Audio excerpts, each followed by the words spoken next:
আজকে আমার কাছে আছে একটি 1000 টাকার নোট। একজন গার্মেন্টস কর্মীর এই নোটটি উপার্জন করতে 3 দিন অক্লান্ত পরিশ্রম করতে হয়। 16 বছর পড়াশোনা করে সদ্য চাকরিতে ঢুকেছে যে ছেলেটি, এই নোটটি উপার্জন করতে তাকে খাটতে হবে 2 দিন। এই 1000 টাকা দিয়ে কি কি কেনা যায়? কোনটা কত? এটা আটার চাল, এটা খুচরা 54 টাকা বিক্রি করা যাবে। আর এটা মিনিগেট, এটা 65 টাকা পর্যন্ত রাখা যাবে। সবচেয়ে কম দামি চাল কোনটা? সবচেয়ে কম দামি চাল আসলে মোটা চাল, ওটা আমার কাছে নাই এবং আমাদের মার্কেটে খুব কম চলে। তাহলে এই 28টা 2 কেজি দেন। 28টা 2 কেজি দেবো। 2 কেজি চাল নিয়ে কি করবেন? হ্যাঁ, আমাদের গরিব মানুষ ভাই, ছোট পরিবার। দর্শক, 2 কেজি চাল কিনে ফেলেছি 55 টাকা করে। 2 কেজি আমার খরচ হয়েছে 110 টাকা।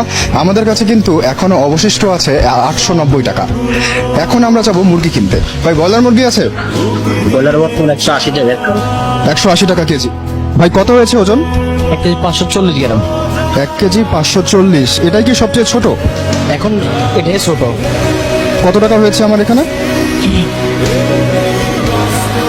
277 একটু কম রাখা যায় না ভাই? ফিক্স। ফিক্সড প্রাইস দর্শক। তাহলে এটা আমাকে একটু কেটে দিন। এখন আমাকে সবজি কিনতে হবে এবং আদা রসুন কিনতে হবে। ভাই, ডাল আছে? জি অবশ্যই। ডাল কোনটা কত? যদি আপনি ইন্ডিয়ানটা নেন তাহলে 90 টাকা পড়বে, যদি দেশিটা নেন তাহলে পড়বে 120 টাকা। 90 টাকা যেটা, এটা হাফ কেজি।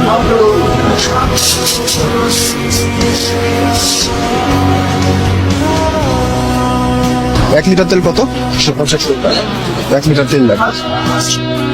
একটু মশলা দেন, সব মিলায় 50 টাকা। আমরা চাল কিনেছি 110 টাকার। এরপরে আমরা ডাল কিনেছি সবচেয়ে কম দামিটা, হাফ কেজি। এরপরে আমরা তেল কিনেছি এবং মশলা কিনেছি। এরপরে এখানে বিল হয়েছে আমাদের। ভাই, আমাদের বিল কত হয়েছে? 270 টাকা। আমাদের বিল হয়েছে 270 টাকা।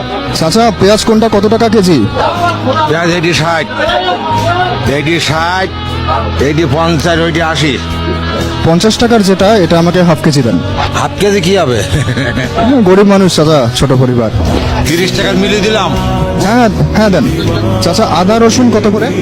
আদা 200 আর রসুনও 200। হাফ কেজি করে দেন। আদা রসুন পেঁয়াজ 230 টাকা দেওয়ার পর আমাদের কাছে অবশিষ্ট আছে আর 115 টাকা। এখন পর্যন্ত আমরা সবজির বাজারে যেতে পারিনি এবং এখন পর্যন্ত সবচেয়ে মূল উপাদান কাঁচামরিচ কেনা বাকি। ভাই, কাঁচামরিচ কত করে? 200 টাকা দিই ভাইয়া। 200 টাকা একটু কম রাখা যায় না ভাই? না ভাইয়া, কম না।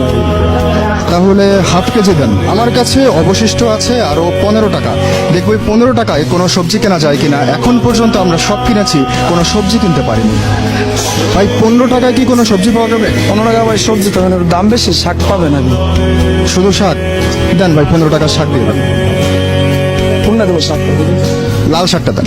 বৃষ্টি শুরু হয়েছে, তবে আকাশ নয়। জিনিসপত্রের দাম দেখে কাঁদছি আমি নিজেও।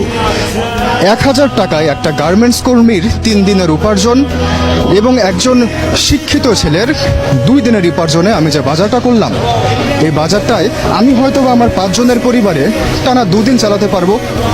আজকে আমার বাসায় যদি কোনো অতিথি আসে, বিশ্বাস করুন দর্শক, আমি খুশি হব না, আমি হব আতঙ্কিত।